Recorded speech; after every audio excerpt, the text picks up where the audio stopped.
And I'm Yes. assuming that I've got your permission, everybody, so it is now recording. So go ahead, George. I'm sorry to interrupt you. Well, that's okay. You solved the problem I was describing. Yeah, except it wouldn't be quite the same because he wouldn't be able to ask questions. That's true. Yeah, yeah. I'm a bit bewildered. What is the subject you guys want to talk about? Well, yeah, George, go ahead.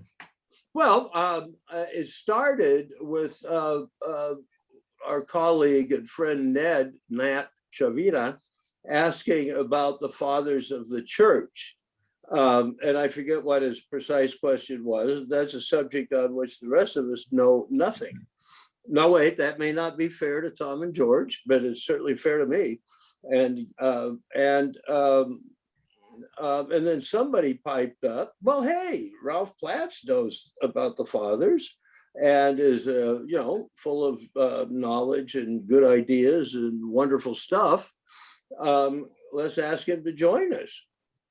Hence our presence here today together.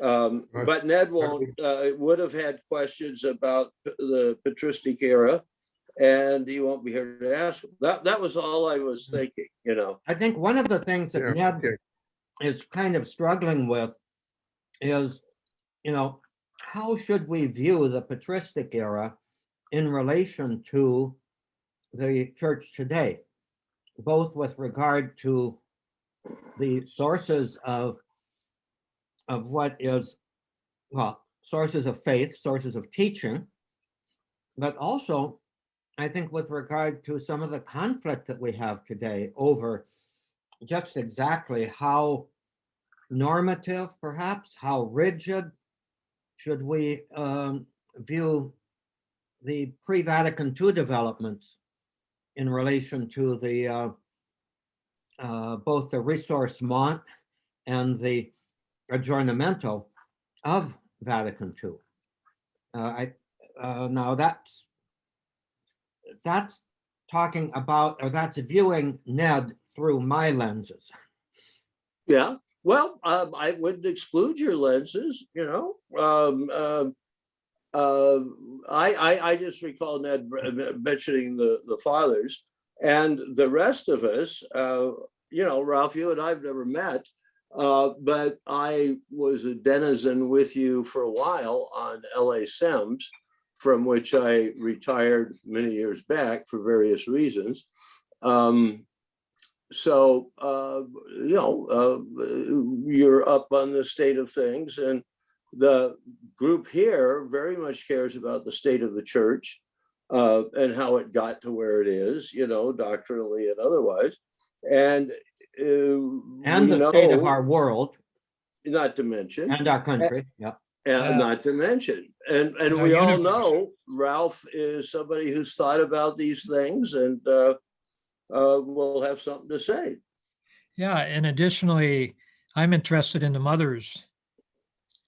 I'm thinking of Julian of Norwich, Hildegard of Bingen, and other women who have been, Teresa of Avila and other later thinkers of the church to get beyond patriarchy.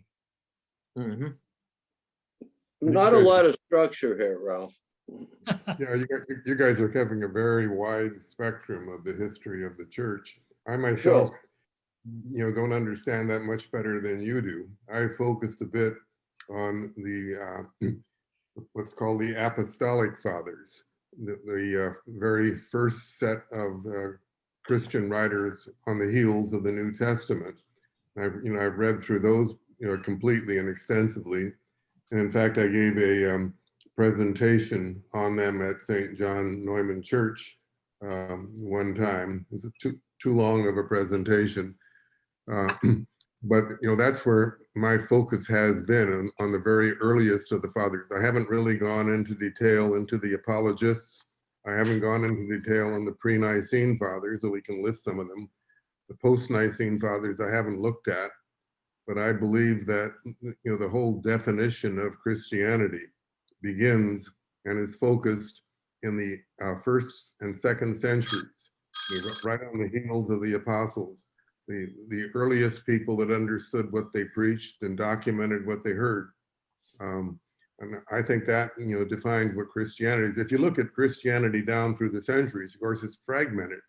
It's split into so many different denominations, and it's undergone so much distortion with church-state Now, couplings and so on. hey, It's I got gotta this call sort you of- back. I'm just sitting down for a Zoom meeting. So I'll call you in a few hours. I'm sorry? Oh, that was George on the phone. Okay. Oh. Was answering his phone and forgot to mute himself. But now we see his. What a Well, rare absent. occurrence, huh? Yeah, I mean, I'd be happy to join you guys in discussing this stuff, but don't look upon me as having the answers to all of these questions, because I'd have to investigate a Yeah, I lot saw of this. something about that. There seems to be, anyway, well, we'll Mm-hmm. talk because I gotta get back to my meeting. Okay, thanks. You know, I'm sorry, everybody. it Tom, just dawned on me, I could have muted George for that. Oh, okay, well, that should. I didn't. I can't see anything except me. I'll go in the upper right-hand corner. There was a little button called View. And I think if you put it on Gallery View, rather than. Yeah, I Speaker know View. how to do that, but I don't see any button. Wait, let's see here. The buttons appear as you move the cursor. Uh-huh. yeah, right. Yeah, I see mine here. Yeah, it popped up at the right hand corner, top corner. Yeah. So it's view, view, and then I click it and it says Here we go. Wait. speaker view and gallery view. Yeah. Yeah, Okay. gallery view includes all 5 of us. Mhm. Yeah. I've never had this problem before. Wait. Speaker view. There's nothing in the right hand, upper right. Wait, something. Just move It your tells me cursor. how charged it is and that type of thing, but you know what? I'm just gonna I'm gonna X out and come back in. Okay. Stay in the black, George, with your Yeah. pointer. Stay Go in up the to the top corner. right in the black. Okay, I then can't it- shut down the picture of me that I see. You don't need to. Just go all the way up to the right top hand Yeah, corner with no. your cursor. Well, my cursor's my finger because this is an iPad, but I can see Yeah, and their chat. screen configuration is a little different from the computer. Yeah. You know what? I'm gonna reboot this because it's just not working. And time's a wasting. So, gentlemen, proceed, and I hope I'll get back from my. Hasta la vista, baby. Okay, farewell. What the heck?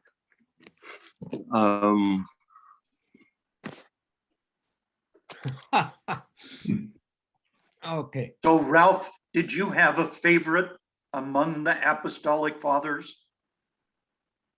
Ignatius of Antioch. I think, the 7 epistles Yes. of Ignatius of Antioch, they reflect a lot of the teachings of the ancient church.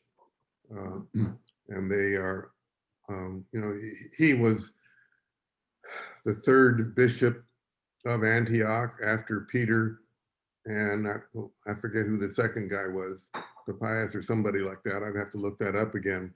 But he knew a lot of the original eyewitnesses, and he was writing on his way to Rome to be martyred. And he knew he was going to be martyred, and he pleaded with the Christians in Rome not to intercede to stop his martyrdom.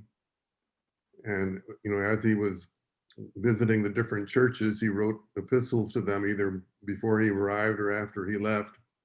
And in those epistles, you'll find a lot of evidence for what the original beliefs were of the Christians in that era.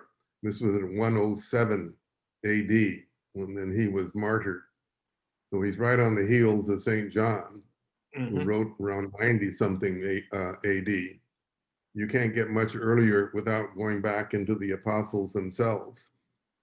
Another one in that era with a very long epistle was Saint Barnabas, and it's not proven, but it's believed that he was the Barnabas that accompanied Paul on his journeys. But there, several of those writings are grouped together in a collection called the Apostolic Fathers. So if you're looking for, patristic writings, that's the starting point. After that era, you come into what's called the era of the apologists, those that were trying to explain Christianity to non-believers, like Justin the Martyr, and the dialogue of, I think it was Trypho, I'd have to look them up, but Yeah. there are several of them that are called the apologists, and they're really in the Irenaeus second would be century. there, wouldn't he? Irenaeus, I think, was closer Or was he to the more- end of that thing. Irenaeus was combating heresy. He was combating I forget which heresy it was, but Gnostic, because wasn't his book was known in Latin as Adversus Hereses. he? Right. But we could go through the list of who all these fathers are sometime, just to get a historical picture of where they fit into the time frame. Because that's pretty readily available on the internet. If we just look up fathers of the church, we can get in fact, I got a list somewhere of them and their time periods. Mhm. So if you want to look at that sometime, I can probably put it up here to see. Well, have Wikipedia is to usually enable- pretty good at that, I find. You'd have to enable screen sharing to do that. Yeah. But I could put up some kind of a list if you guys want to talk about that sometime. Well, Just to identify who the fathers of the church were and where they fit into the time periods. But the advantage of it, or the whole point of it, is they are the earliest witnesses to what was passed on in the Christian tradition. And they are the ones that actually established the tradition. Tradition, of course, which began before anything was written, before even the New Testament itself was written. Mhm. so the patristic fathers include Saint Ignatius. I got that. Presumably Polycarp, is that? Yeah, correct? he's one of them, but we don't have much except some fragments of his writings. And there are references also to his mentor, Papias of Hierapolis, and Polycarp of Smyrna. So that's why it would be good to get the list and go through them. So Actually, Well, you could- I'm gonna. Yeah, well, do it here, on- I've got the screen share. I don't have the list in front of me now. I'd have to go look for it. Maybe in the next week or something, we could do There we something go. like. Okay, yeah, you've got Clement of Rome. He's in the Apostolic Fathers. Ignatius of Antioch, Polycarp of Smyrna, the Didache. That's a very interesting one to read. That's the first catechism of the church. And you see in that one evidence of the Eucharistic celebration, baptism, and other things. The Shepherd of Hermas is a really long, almost an allegory. It's probably not really interesting to read, but it's in there. But that's not a complete collection. There are more than those in there. Let's see what C also has. Well, not too much. Well, George Crook, are you still there? Yes, I'm back. Ralph, would you repeat why you've chosen your favorite among these? just because he was a martyr and was That's buried with- Ignatius of Antioch, George. Right, I know, I heard that on my way out. Oh, okay. But coming back in, okay, so Ralph, he's your favorite because he was martyred. Well, I mean, he's a favorite. I'm not saying he's the only one in there, I mean, his writings are pretty clear. They're short. They've got a lot of belief statements in them. And, they pretty much confirm what you pick up in the New Testament itself. It was Yeah. kind of like, here would be my take on it. Ignatius was, okay, he had a long life from around 35 to 110. he was the Bishop of Antioch. He was a student, or rather, I should say, he was a mentor, I believe, to Polycarp. It could have been the other way around. I can't remember. Yeah, Polycarp is a little bit later. Polycarp was martyred in 155 or so. But and I guess he knew the tradition is that he knew John, the beloved disciple, John the presbyter. As a child, yeah. But I I think mean, i.e. Ignatius is a child, not John. no, I think he knew John. I think he had been exposed to John according to tradition. Is Yeah. my understanding. You could. Yeah, that's mine too. Is that accurate, Ralph, or is that apocryphal that he actually knew? Yeah, I'd have to look it up. A lot of this information comes from Eusebius's History of the Church, because Eusebius documented a lot of that stuff, and that's how we know a lot of this. But you have to look up the individual ones. And Okay. Eusebius isn't always, my understanding is he's not always regarded as reliable as we'd like him to be. Eusebius? Well, he's criticized of that because of his association with Constantine.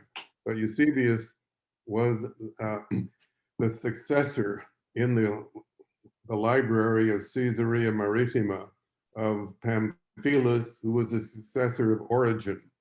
And Origen, was a pioneering theologian and scripture scholar that gathered manuscripts from all over he could. He had built this huge collection of manuscripts, and they were stored in the library of Caesarea Maritima.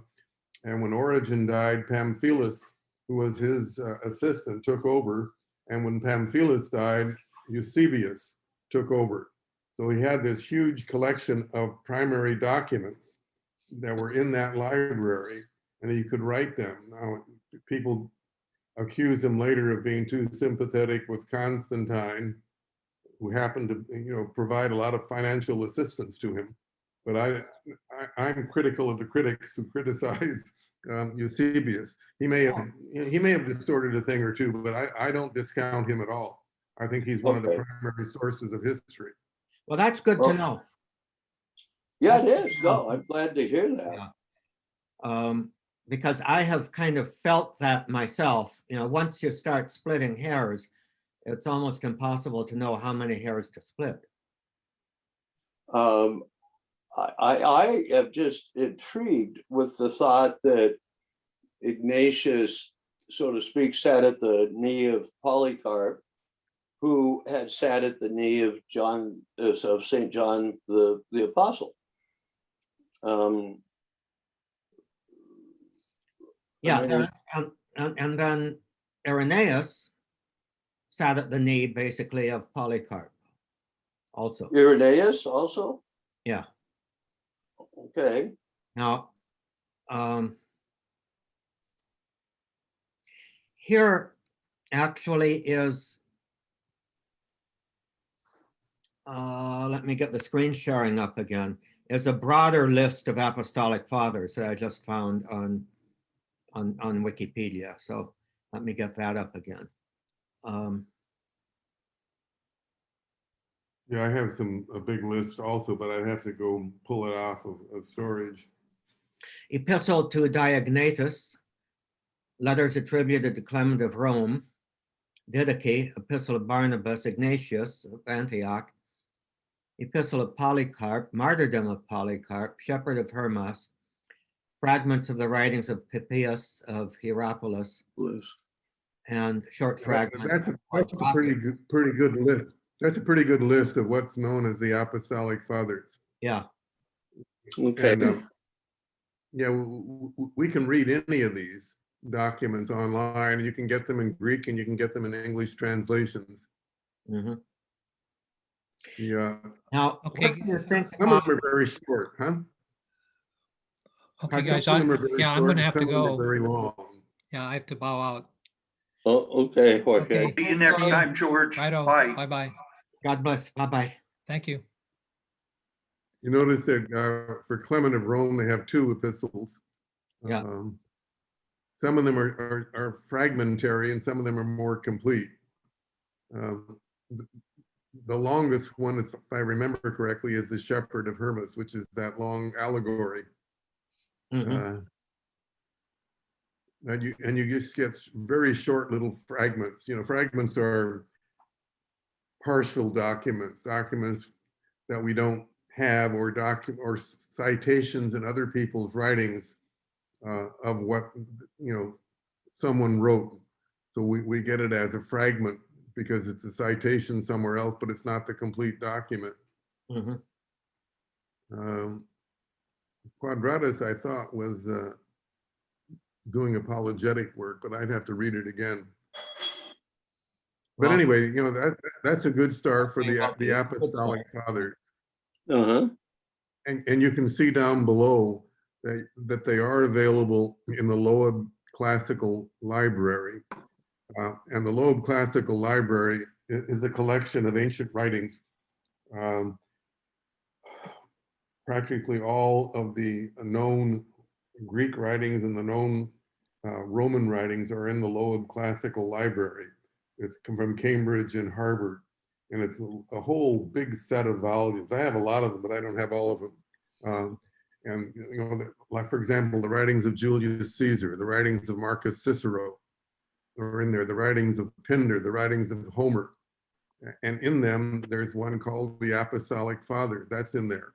You Mhm. go on further, some of the other fathers of the church are in those as well. But it's a pretty complete set of documents of classical literature, among which are many Christian documents. And if you get any individual book in the Loeb Classical Library, it has the original language on the right hand page, whether it's Greek or Latin, and the English translation on the left-hand page, or vice versa. I can't remember which way it goes, but they're bilingual editions. Mhm. If you have a particular author you're interested in, it's worth getting a copy or borrowing a copy or finding in a library a copy of the Loeb Classical Library. They must have hundreds of volumes of them. And I think you can probably get a list of them. Maybe if you click on the link, the Loeb Classical Library, it'll even show you some of them. I don't know. But it's a good source. Now, there are other publications that are independent of the Loeb Classical Library that have the Fathers of the Church in them. Like Catholic University had a really long, full set of Fathers of the Church in English translations. I had some close to 100 copies of that at one time, but I just said, I'm never going to read all of these. So I took them up to St. John's Seminary and donated them up there. And they're all up there now somewhere. But I got rid of them because it had only English. And if I wanted to see the original, I'd have to go look it up anyway. So what's the point? Okay. Now, by the way, I noticed in this middle section that you're displaying here, a name that I don't particularly respect, and that's Bart Ehrman.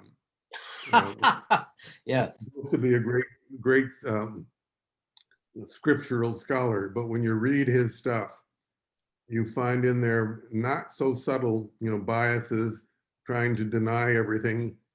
It's very difficult to take him as an objective scholar when you read it. I've listened to some of his lectures on the great courses, and that's exactly my point, or my perspective too. When he is talking about the historical stuff, he seems to be very conscientiously objective, but then he goes into kind of an anti-Christian polemic in his interpretation of it. Yeah, that's my sister unknowingly gave me a 2-volume set of his writings, and I read through them, and I ended up with a sour taste in my mouth after reading them. So I don't respect him as an objective analyst, but have you listened to any of his lectures? No, he turned me off when I read the 2 volumes. He's very snarky. Oh, is he? Snarky. Yeah.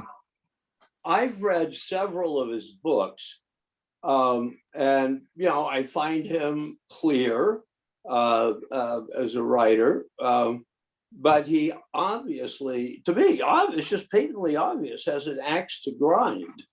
And the axe is, to speculate about his psyche a minute, he was a very strict literist, a fundamentalist in his youth and early adulthood. And he went to the Moody Theological Seminary in Chicago? And there he's written that he started to think, wait, and question the literalism of his evangelical background. And then he just kept moving, and now doesn't believe in, I don't know what he believes in. I mean, he does a lot of harm, I think, to young adults that pick him up on the internet or something. That's pretty characteristic of a wide spectrum of people that call themselves theologians today. Many of them are not really theologians with faith, that are trying to explain the faith. They're basically secularists who look at things as if there were no faith, the Jesus Seminar is an example of that, right?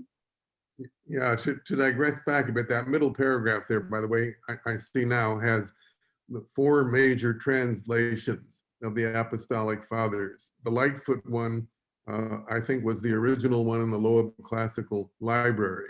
The Kearsarge Lake one, I think, is the more recent one in the Loeb Classical Library.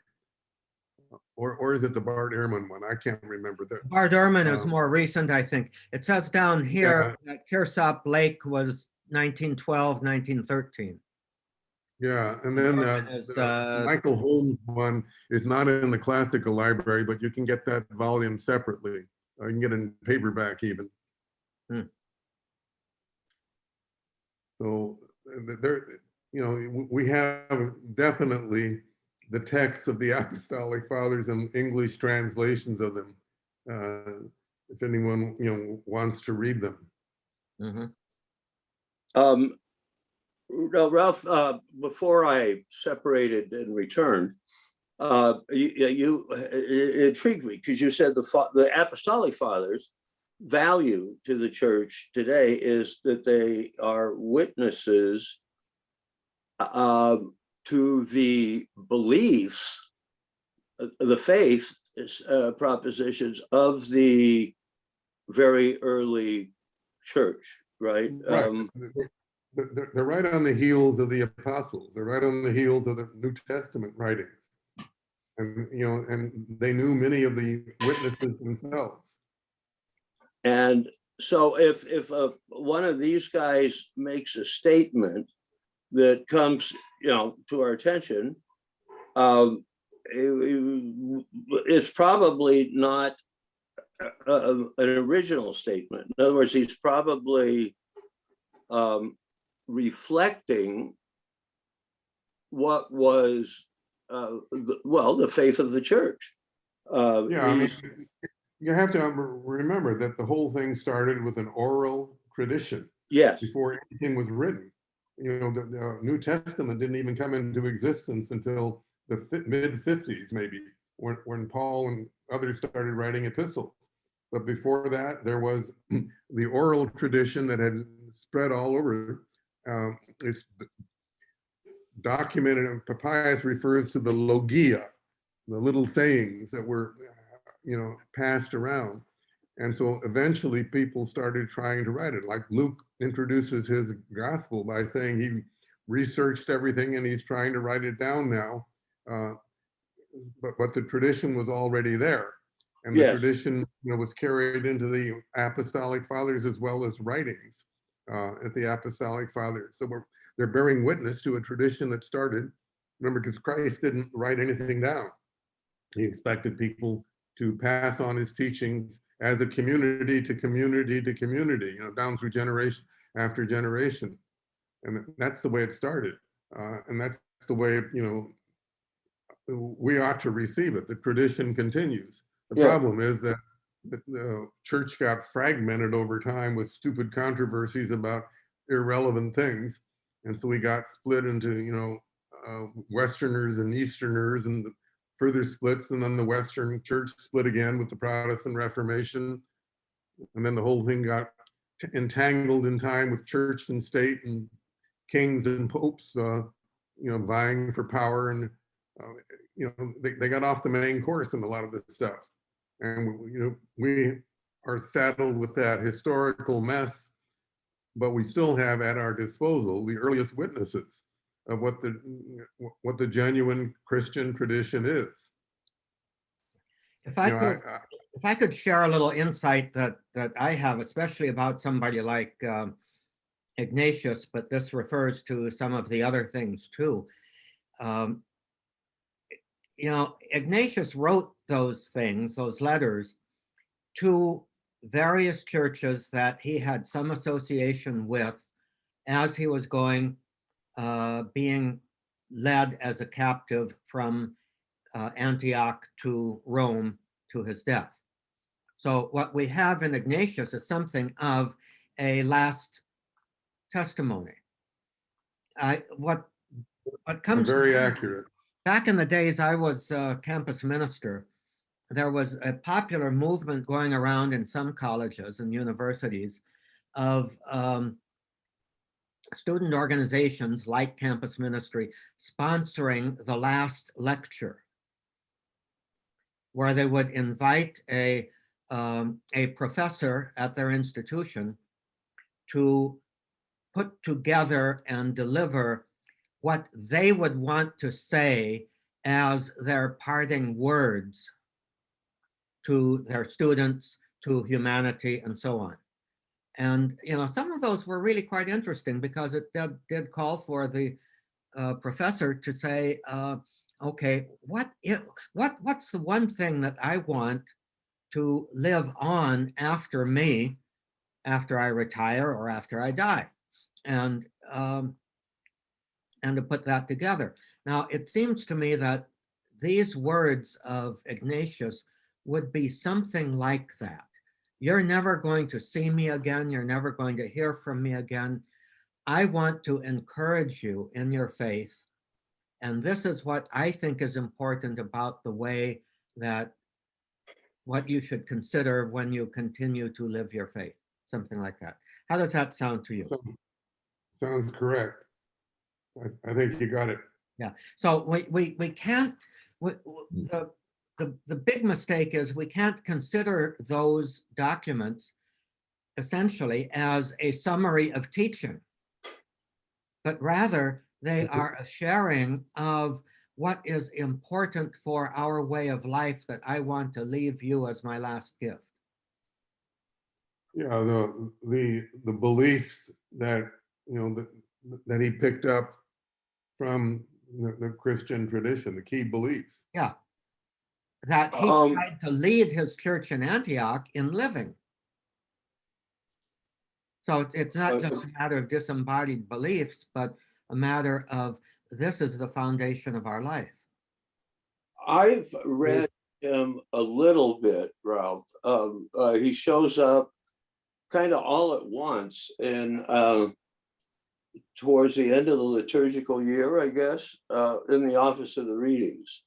And there's the one we translated in Latin class about I am going to be ground as wheat under the teeth of the lions, and I'm on the ship and I'm strapped down or in chains with 10 wild animals or whatever it was, by which he meant his guards. And whatever you guys do, don't beam me up. I want this martyrdom, I think that was the epistle to the Romans. Yes. I don't remember which one, but I remember the thought. But one thing that struck me is that he seemed to be describing an organizational system for the church that sounds a lot to my ears like what we've got. His obey the bishop passages, be united with the bishop. That could That be, runs through that runs through all of his epistles. Yeah. He's always referring to loyalty to the bishop, follow your bishop. The episcopos. I mean, you'll find that more in St. Ignatius than anywhere else in the ancient writings. And it's a witness to the fact that the church organized itself in these various communities with an overseer called the episcopos. The others were the diakonoi, who were the ones that were appointed to do service work. And then there were some that were called the presbyteroi, the elders, who were men chosen to lead the community under the direction of the overseer. I mean, that's how we get priests, bishops, priests, and deacons. Yeah. And they're in St. Ignatius' epistles. Mhm. And I have a very good friend who is I would call him a Calvinist. He would call himself Reform, and is actually a minister. He got through the, what's his name? MacArthur, the famous preacher out in Simi Valley, I guess. No, not Simi Valley, Chatsworth, who's virulently anti-Catholic. And my friend Lance, that's his perspective. And he thinks the early church bore no resemblance at all to the Roman Catholic Church of today. And, the idea of a priesthood or the idea of a hierarchy he rejects is just not historical. But it seems pretty historical when you read Ignatius of Antioch, right? Yeah, I mean, in its essence, it is. The church was spread across local communities, and each local community had an episcopos, which was originally appointed by one of the apostles as they set up those communities. And then under the episcopos, there were the presbyteroi, the elders, who led most of the services, and there were the diakonoi, who did a lot of the work for helping the poor and that kind of thing. But what we didn't have then was a top-down connection, like the Pope appointing everybody, the Pope being in charge of the whole operation. That didn't exist in the time of the Apostolic Fathers. They were all, you might say, autonomous communities linked together by a common faith and by a common apostolic tradition and founded by apostles. So in some sense, the Protestant model is closer to the ancient church than the Roman Catholic model is. Well, what about the Orthodox churches, though? Aren't they pretty close? They're direct successors of those communities. Yeah. All of the communities we're talking about, except for Rome, were in what became the Orthodox world. The problem with the Orthodox world is it was overrun from 700 on by Islam, and they were suppressed. And they had to go underground. They had to, they didn't grow. They didn't evangelize. They couldn't do anything. Their role was to survive under Islam, and that is almost still true today in the Middle East. The Turks took over Athens and Greece, and the Ottoman Empire was everywhere, even up until World War I. So the Eastern Church, I think, locally each preserved the tradition, but they weren't in widespread communication as the churches maybe in the West were. And the churches in the West somehow all got started from missionaries from Rome, so they were all identified as the Church of Rome, and that wasn't the case in the era of the Apostolic Fathers. They were all independent communities, and like in Smyrna and Athens and Antioch and Alexandria and that type of thing. They weren't all organized under one single pope. So the Roman Catholic model is really a model of what happened in the Western hemisphere, or not the Western hemisphere, the Western Europe. And somehow, we tend to think of it as the only model of the church. And, if you go back to antiquity, that wasn't the model of the church. So I think we have to be a bit open and tolerant of our Protestant brethren in Christianity, of our Orthodox brethren in Christianity. I think the real church is much broader than the Roman Catholic denomination. I think the Roman Catholic denomination is genuine, but I don't think it's the only one. And I guess starting with the Vatican Council, we've come to recognize that more and more as a church, don't we? I've got a hang up there, though, because the Vatican Council II never undid the damage of Vatican Council I. Vatican Council I came up with this, concept of personal papal infallibility, and there's only one leader of the whole Christian world. And that is not found anywhere in the apostolic tradition. I mean, always Peter was recognized as the leader of the apostles, as the first among equals. And even the Orthodox, admitted that. But Vatican I, in an effort to overturn the damage done to the papal states by the Garibaldi Revolution, in which the papal states were taken away from the Pope, tried to reinforce the Pope as some kind of a leader, and it was really dominated. Monarch, not just leader. Huh? Tried to reinforce the Pope as a monarch. Yeah, Pius IX tried to force that and cram it down the throats of the bishops. A lot of the bishops walked out of that council. A lot of the key Christians, like Lord Acton in England, didn't believe it, left it. So it caused even some schisms in the Roman Catholic era at that time. But Vatican II missed an opportunity to undo that damage. And Vatican II went off trying to figure out how we minister to the world and so on. Yeah. And how we reform our liturgy so it's more useful. But it didn't really do anything about the nature of the church and the structure of the church, except to assume by default that Vatican I had captured it. So, it bothers me a lot. I think it kind of should bother us, it's kind of almost a form of idolatry, is it not? Very close to that. I mean, it's elevating to the Pope to a position that St. Peter himself didn't have. I mean, St. Peter was one of the apostles, but St. Paul had no hesitation to going up to Peter and telling him, "You're wrong. We have to do it this way." And Peter was smart enough to recognize that Paul had a point and agreed with him. Mm-hmm.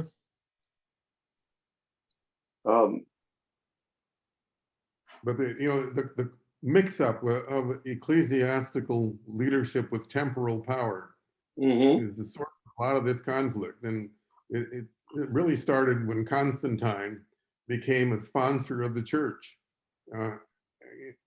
He funded a lot of the stuff. Like I told you, he funded the great library at Caesarea Maritima. And so all the bishops started fawning upon Constantine. And he started giving Constantine the power to appoint bishops and so on. And we never got out of that muddling church and state. Yeah. And Vatican I was a kind of a death cry trying to keep what we could from that. Yeah. And I personally don't think Constantine was necessarily a person of faith. He was more a person who saw an advantage in Christianity and Christians as a power to unite his empire. No, he probably liked what Mama told him too, because his mother was a Christian. Yeah. Well, yeah. So, you go to Mama when you want to find out what to believe, but, this, I would say Constantine. I think he had a deathbed conversion too. Something he like was baptized. I heard a story. I don't know whether it's true or not, that he postponed his baptism until his deathbed because he wasn't finished sinning yet. Yeah, he still had a lot of killing to do. Even after he couldn't do the other kinds of sins so much. And to the degree that he was a Christian, was he not an Arian? I Well, believe I that. don't think he understood the difference between the Yeah. Aryans and the non-Aryans. And he just wanted unity in the empire. He didn't want any religious division to split his empire apart. So Yeah. if the Aryans, would unify things, then he was an Aryan. So he called the if council Orthodox- together basically to, say, okay, you guys, we gotta be unified here. You guys figure it out. Yeah, exactly. Well, I've I always, want no divisions. yeah, my understanding is that at the Council of Nicaea, his troops marched into the building where it was being held, into the, I guess, the choir loft or the balconies or something, and are glaring down at the bishops.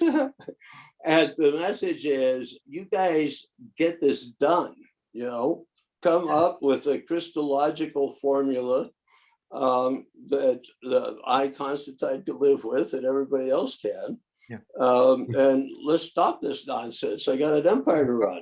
And by the way, the council was held at his palace. Yeah. Yeah.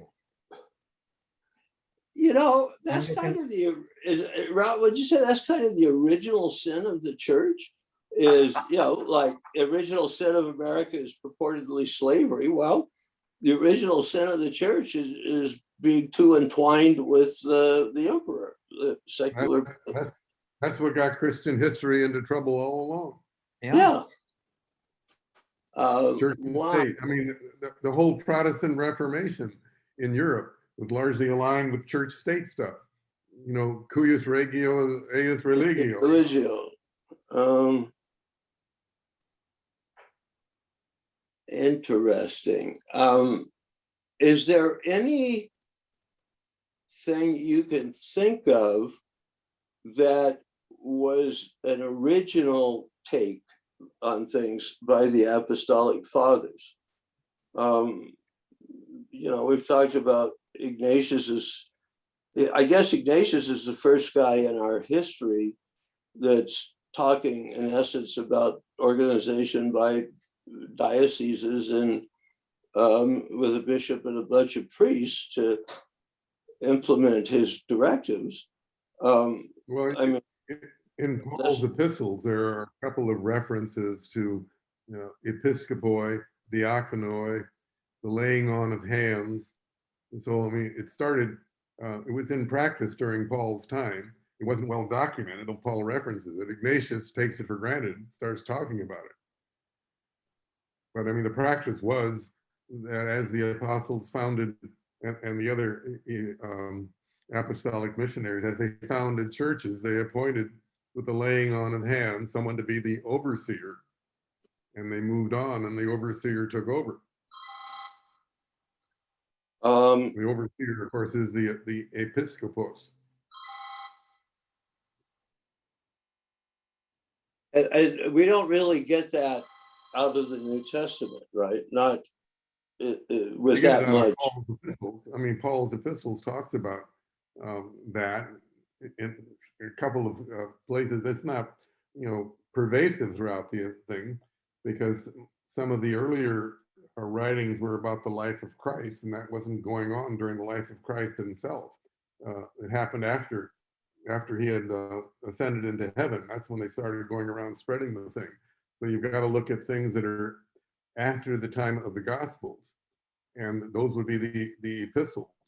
And Paul's epistles do have some references to those things, and Paul's epistles were written, of course, before his martyrdom in 66 or 67 AD. So it's very, very early. Which I think it's very important. I think it's very important to consider that Paul was martyred before any of the Gospels were actually written or compiled. So writings predate anything we read in the Gospels. So they present us. There are different theories of so there are different theories of when the Gospels were written, but I think you're essentially correct that the versions that we have came in, but there could have been an earlier version of Matthew's Gospel written in Aramaic that didn't survive, got translated later into Greek. All of those writings kind of existed, but the compilation of the writings, the Gospels that we have now, post-date Paul considerably, with the possible exception. Yeah, I think you're right. Yeah. What that Even with respect to the pastoral letters of Paul, Timothy, Titus. Well, those are probably the latest if they are authentic. Well, they're probably not authentic, right? I mean, Well, here we go again into what Yeah. secular historians of the 20th century and 21st century say about those things. You got to go back to what did the ancients, who did they think wrote those things? They were much closer to the tradition of how they got passed on. What Yeah. we have today is I a very bunch much of agree with so-called that. scholars. You know, there are two types of two types of scriptural studies: textual criticism and form criticism. And the textual criticism is how the actual words got passed on in the manuscript tradition. And the form criticism goes and studies how all of these styles of writing, what would I say, vocabulary used, phraseology used, allegories known, and so on, how that characterizes the writings. And a lot of modern scholars just do form criticism and say, well, this is so different from that, it couldn't have been written by so-and-so, it had to come at a later point in time. And yet that can stand in conflict with the external testimony of the earliest people who say so-and-so wrote this epistle. And, you know, so you got to be careful of whose opinion you're following here. Well, okay, but I'm trying to clarify my question here. That's aborting.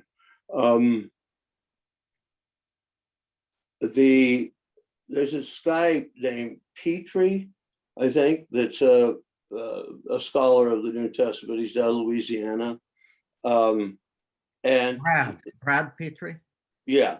And Ned turned me on to this. I you know, what I heard or picked up along the way was that some of the the Gospels, for example, may well not be written by a guy named Luke or a guy named Matthew or even a guy named Mark, and that these were added, you know, to authenticate them, you know, after their writing.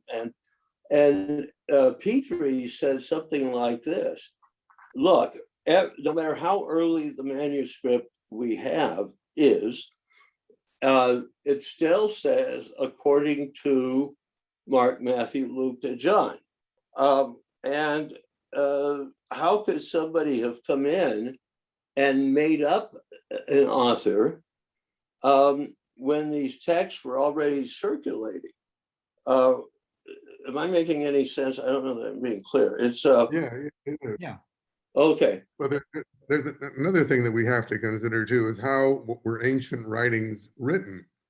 You know, you didn't have a computer, you didn't have a typewriter, you didn't have notepads, you had papyrus to work on. And papyrus, you had a quill and ink. And if you didn't have good eyesight, you couldn't write small, and you couldn't get much on a page. So almost none of these guys who were past 40 years of age wrote anything on the papyrus. They had scribes do it for them, amanuenses. I mean, Cicero did this. Tyro was the name of his amanuensis who did all Cicero's writings. And depending on the relationship and the trust between the author and the scribe was allowed all kinds of flexibility into how he's going to word the thoughts. The author would tell him, say this, and he would word it in some fashion that he knew how to say. So you can get different styles of writing, you can get different expressions, different vocabulary, depending on who was doing the actual physical writing. The author would, you know, overlook it afterwards and give his stamp of approval on it. But you can't expect men in their 50s and 60s to do the actual penning of these things, because it was just too difficult to handle, you know, a sharpened quill, ink on papyrus. And it was the common practice that everyone had a scribe do it for them. So the writings that we have were penned by somebody, And so you might get different styles of writing, even in John's epistles or in John's gospel and that kind of thing. So that's why I don't put too much emphasis on this form criticism stuff, unless it takes into account, how these things actually got written and who did the actual physical wording on the thing.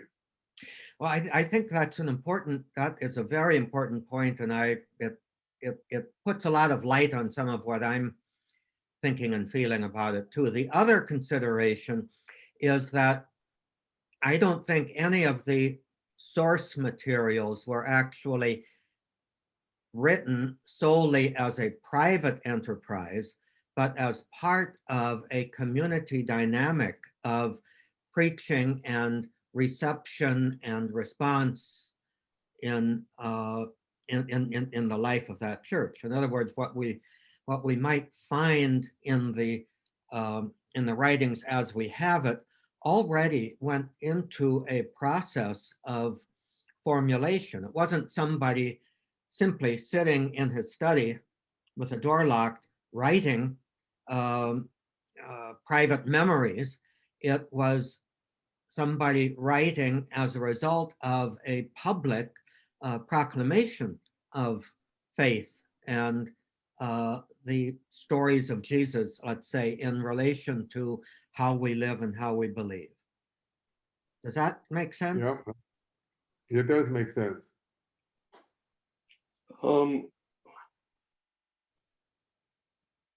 Another thing to keep in mind too is that any of these writings, like the Epistle of Paul to the Corinthians, first and second, they were written to an individual community, but these communities started sharing these things with other communities.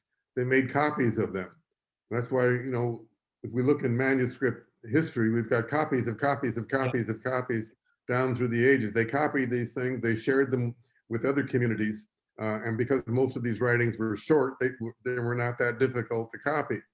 And so you get this wide dissemination of the writings, for example, of the New Testament, and then later the Apostolic Fathers across the different Christian communities spread across the Mediterranean world. So much so that when they wanted to formulate the canon of the New Testament in the late 300s, they consulted which writings each community had in there. And it's interesting to note that in some of the communities' collections, the writings of one or more of the Apostolic Fathers were appended right onto the New Testament writings, as if they were part of the New Testament itself. But of course, there wasn't any New Testament yet, because the canon hadn't been formed yet. But there wasn't a big distinction in some of the communities between the writings of Paul and the writings of Ignatius and so on. So, sorting all of that out was the task of forming the canon, where the criteria was, is this writing of genuine apostolic origin, one of the apostles, one of the originals, or is it a secondary writer? And is its content such that it's consistent with the tradition of the faith passed on to us, inspired, in other words? Yeah, and I think behind that is also the criterion that these communities accepted certain writings for being proclaimed in the assembly, in the church. Right. And they rejected some others. I can't remember the precise one, but I think there was one that some story in one of the churches that an apocryphal writing was presented as, is this authorized to be proclaimed in our liturgical assembly? And I think bishop at that time, and this would be very early, said, yeah, sure, okay, we'll accept it. And then the next bishop said, hey, wait a minute, this is not one of the authentic ones, and threw it out.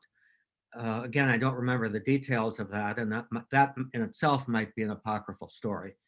But well, yeah, I mean, there were like three categories of writings: the inspired writings of the New Testament, the non-inspired genuine Christian writings, and then the non-inspired non-Christian or heretical writings, Right. And so they had to sort a lot of that out. There's a web page that has a list of all ancient, well, at least mostly all ancient Christian writings, hundreds of them.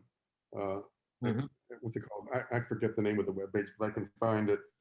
And anyway, you go through that list and you'll find a complete list pretty much of New Testament writings, apostolic fathers writings, fathers of the church, heretical writings.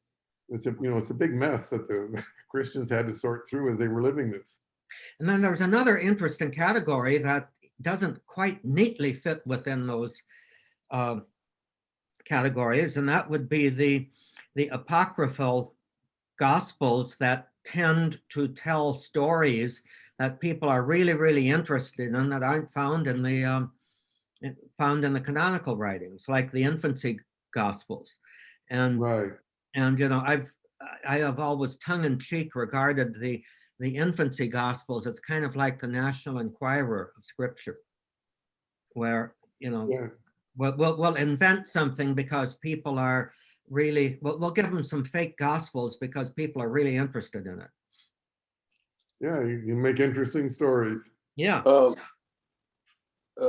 Ned, who unfortunately isn't with us, has a deep affection for, what was it? The purported gospel of St. James? James. Or the prologue, I forget. Proto-Evangelion of James. Yeah. And it depicts the young Virgin Mary, according to him, I haven't read it, as a wonder child, who was working her own miracles and living in the temple since infancy.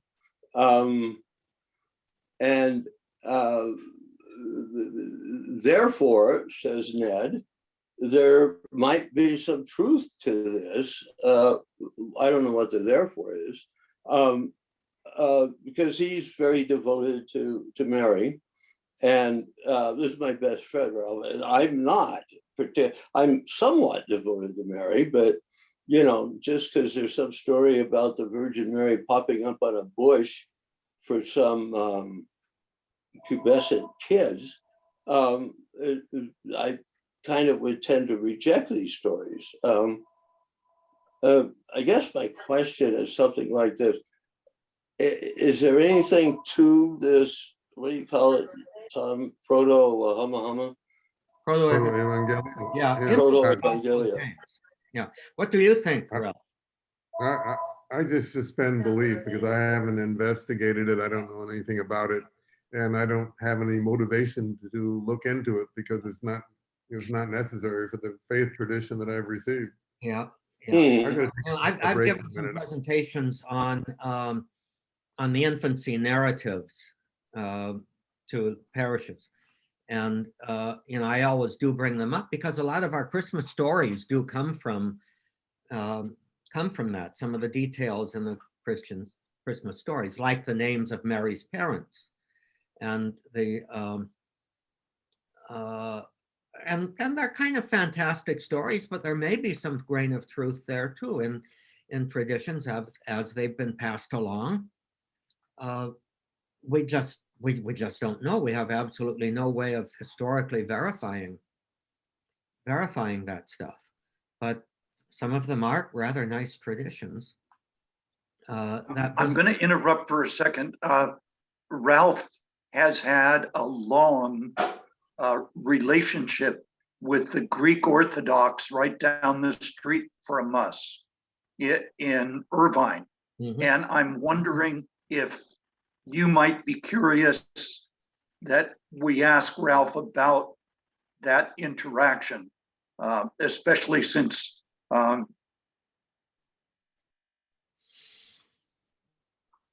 we've got a pretty good sense of how the Orthodox has retained a lot of what we feel should be.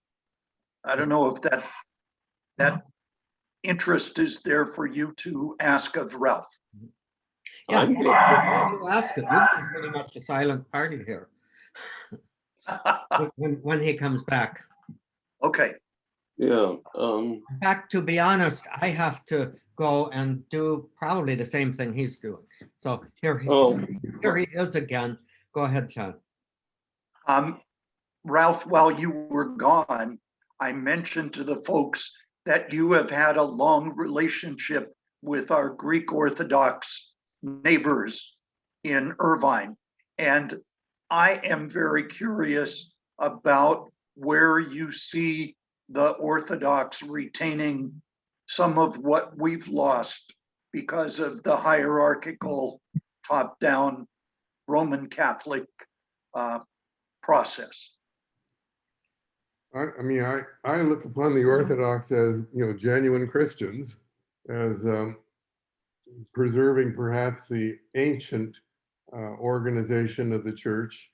Now they do tend to have some kind of a hierarchical structure themselves, where they've got metropolitans who look up to other bishops look up to their metropolitans as leaders, but they kind of follow the model that was prevalent in the maybe like the 3rd, 4th, 5th centuries of the patriarchates.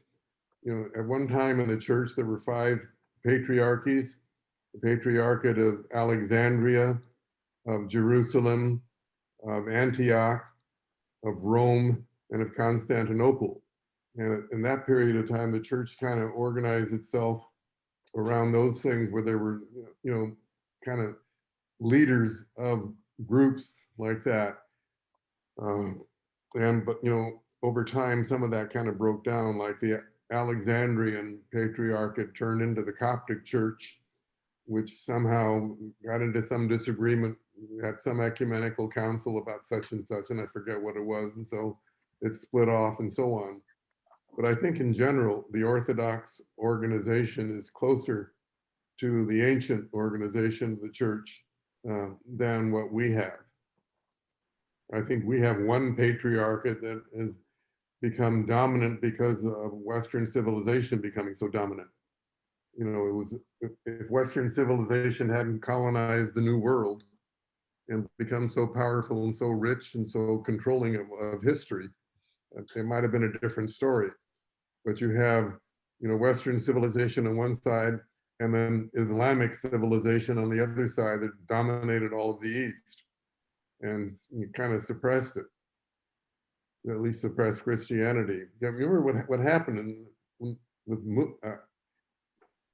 with Mohammed. I mean, Islam spread across what was called the Crescent, all the way across North Africa, overrunning the whole thing, all the way across Gibraltar into Spain, and all the way up to the Pyrenees. And they were going to cross into Europe also, until Charles Martel stopped them at the Pyrenees. And then the other way, they went through all of Egypt, all of Arabia, all of Palestine, all of Turkey. They just took control of everything, and all Christian communities in that area were suppressed. So what was left was Europe that wasn't suppressed, all the way up into Athens even. And what we have in the Eastern churches, the Orthodox churches, are survivors of that Islamic domination. Living under the radar, suppressed, and so on. My spouse and I took a trip on Viking lines along the Danube. And I was fascinated. We did a stop in a place in Bulgaria, and there's an Orthodox church it's a provincial town, a city that's on the Danube. I can't remember the name of it, but here's an Orthodox church in what country did I say? Bulgaria. And it's recessed into the earth. It's you go down a flight of stairs to get into this church. And the reason we were given was that when the Ottomans were ruling, the Balkans, that the rule was that any Christian church could not be higher than the height of a Ottoman soldier riding by on his horse with his head on a sword or something like that. So that strikes me as pretty, I mean, it's not as bad as the Russian Orthodox were persecuted by the Bolsheviks, but it's pretty bad. I mean, they were, I don't know how how That was- oppressive was their lives, or how oppressed were their lives under Islam for what, 800 years? No, 1100, 1300 years, right? The There's no God Orthodox but Church. Allah, and Muhammad is his prophet, you know. Yeah, It was that way though during the Roman times too, before Constantine. The Christians were suppressed. They were not allowed to publicly do anything because it would be a violation of their allegiance to the emperor as the son of a god, you know. yeah. So Christianity grew up under persecution, under suppression, being under the Roman radar. And it was only with Constantine that it burst out into the open. And then it got out of control. But the experience of the Eastern churches is very similar to the experience of the primitive church. Church under persecution, the church under suppression. Ralph, excuse me, with that in mind, do you have any thoughts or knowledge of how the church in Russia is able to practice and in what way? I think you've got something similar there to what happened with Constantine. Putin has decided, I think, that Russian culture needs to be reaffirmed and that Russian culture is identified with Russian Orthodoxy. So Putin has now welcomed the Russian Orthodox Church into respectability because it supports his political idea of a unified Russia with Russian culture, Russian identity. I'm not sure that, I don't think Putin's a believer in anything, but I think it's, you know, it's convenient for him to have an open, accepted Russian Orthodox Church. Stalin agreed with him about 1943. You know, he started resurrecting the Russian Orthodox Church because it would help him fight off the Nazis. You know, it was, Yeah. And that lasted till, you know, 1946 or something.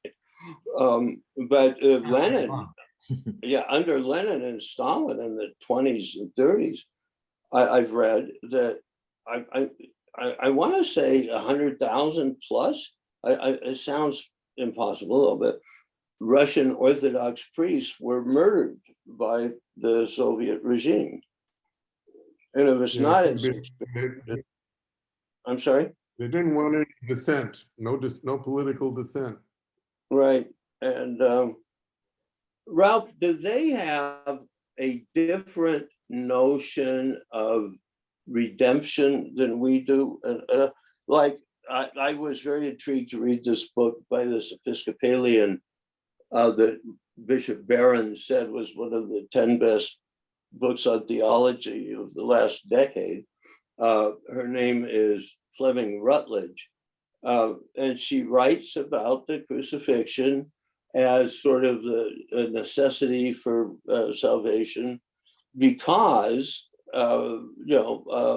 Jesus had to become sin and die horribly to fight off the evils of Satan and, whatever other principalities, et cetera, there are. And I've always had the impression, and it's just an impression, the Orthodox churches don't stress the passion and death of Jesus as much as we do. And we pretty much share that with the Protestants, right? The importance of the crucifixion in our theology. And allegedly, the Orthodox churches kind of pass it by a lot more easily than we do and go right to the resurrection or something. My thoughts muddled. I don't. I don't really know anything about that. I don't have anything to say. I haven't studied, Orthodox theology that well. Your interaction with a book reading. That's group. what I was going to say. Book study. We didn't get into much theology. We got into a lot of the desert fathers of the church, or, and their sayings. We got into modern ones like Thomas Merton and that kind of stuff, but it was all kind of neutral types of reading. There wasn't anything controversial in it, or that would distinguish things. Got it.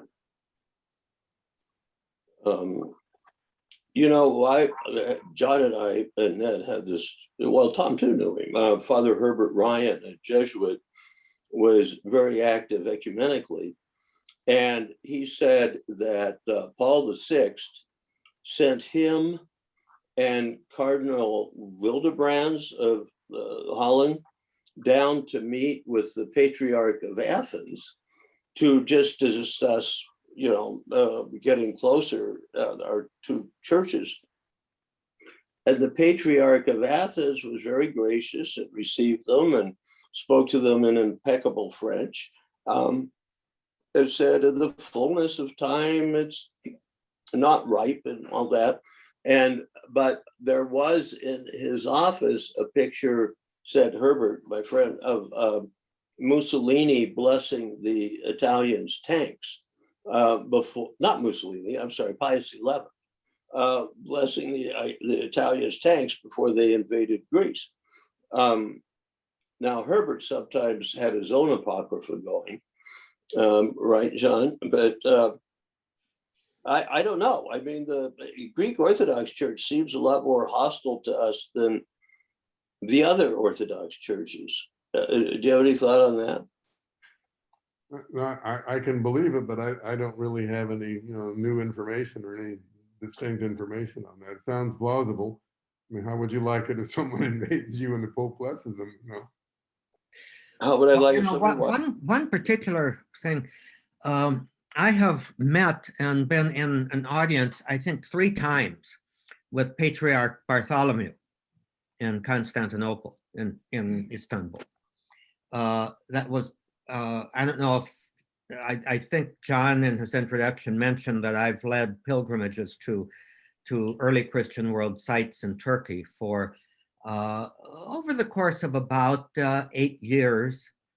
Been to Turkey quite a few times, and got a good sense of the interplay of the heritage between the Orthodox and the Muslim, the Ottoman Turks and so on. But one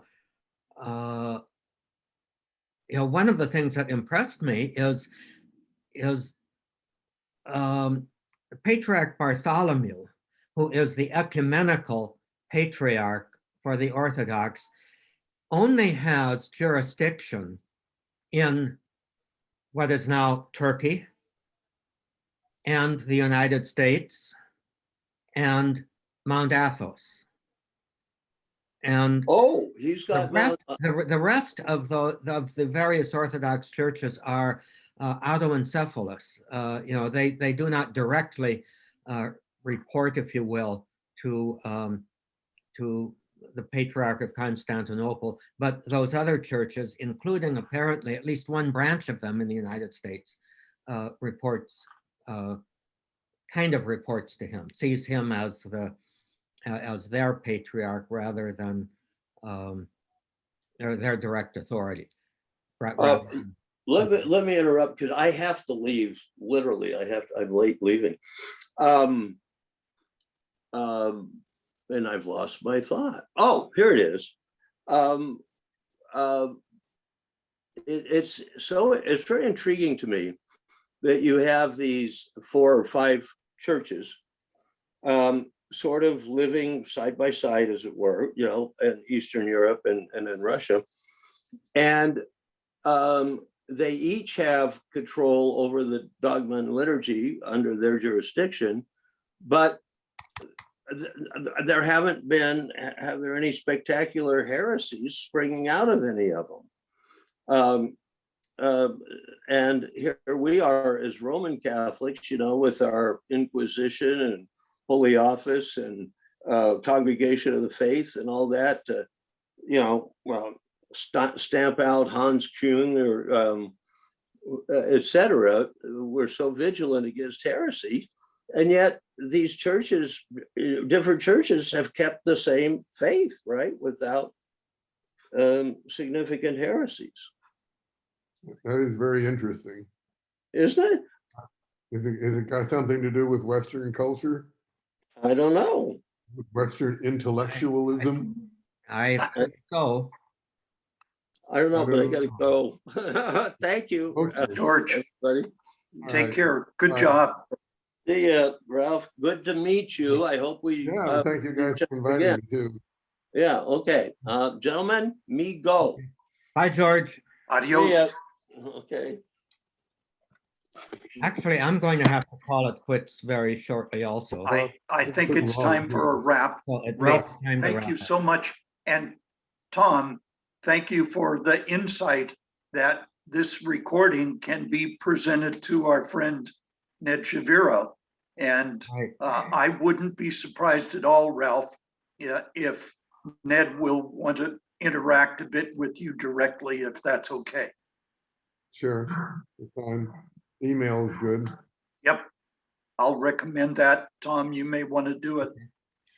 Yeah, well, we'll be in touch, but thank you very much, Ralph. This has been If we get stimulating. more organized, if we get more organized in what we want to talk about, people can have, things ready to display with the Yeah. share screen stuff, but we have to know what we're going to be talking about. Yeah, Sure. our group, Ralph, our group of 5 has survived very well on a very freewheeling sort of conversation. We have tried assiduously not to make presentations to one Okay, another. well, then you can continue freewheeling and you're going to get freewheeling information. Yeah, I mean, Freewheeling commentary. it's really a matter of getting to know one another and getting to just kind of share informally That's fine. over a cup of coffee or something like that, rather than being a study group. At least that's Okay, as long as you don't intend it to be too serious, that's fine. that's right. That's right. Good Love and enough. joy. Thank All you right. so much. God Thank you, bless. Ralph. Thank you, guys. God bless you, Bye. John. God bless you. And I will push the end button since I'm the host. Okay. Peace to all.